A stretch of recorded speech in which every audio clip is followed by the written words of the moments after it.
As earlier promised, today is the part two of why the Catholic Bible has more books than the Protestant Bible. So today I'm going to be telling us why the Jewish leaders rejected the Deuterocanonical books at the Council of Jamnia around 90 AD, and I'll go straight to the points. All right. Number one is language barrier. The Deuterocanonical books were written largely in Greek. Now, for the Jews believe that the Hebrew language is the sacred language of scriptures because the Hebrew scriptures is seen as divinely inspired. So, at the Council of Jamnia, the Jewish leaders gave preference to books written in Hebrew and Aramaic and rejected the books written in Greek. Number two is the historical time frame or timeline. Now, for the Jews, they believe that the age of prophecy ceased around 400 BC. This was the time of Ezra, Nehemiah, Haggai, Zechariah, and Malachi. So the Jews believe that after Malachi, prophecy ceased. Now, the Deuterocanonical books were written between 300 BC and 100 BC.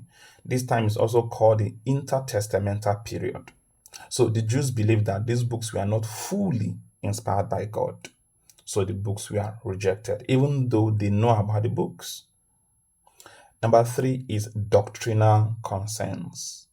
Now, certain books of the Deuterocanons have doctrinal issues. Example is the book of 2nd Maccabees chapter 12 from verse 43 to 46. This verse promotes the idea that giving and praying for the dead will actually cleanse the dead from their sins. Now, this is not consistent with other books of the Bible. Another book that also has issues with doctrine is the book of Tobit. Tobit chapter 12, verse 8 and 9. It promotes the idea that almsgiving can actually cleanse you from sin and also save you from death. The fourth reason is geographical divide. Now, the Deuterocanons were widely read and quoted by the Greek-speaking Jewish communities living outside Israel. However, the Jews in Israel did not fully accept these books as divinely inspired by God. So eventually, the Jewish canon used by the Jews in Israel was later universally upheld as the Jewish Bible. But remember that the early church still maintained the Septuagint. So the Catholic Church only maintained and preserved the Septuagint while the Protestant went with the Jewish Bible or the Tanakh.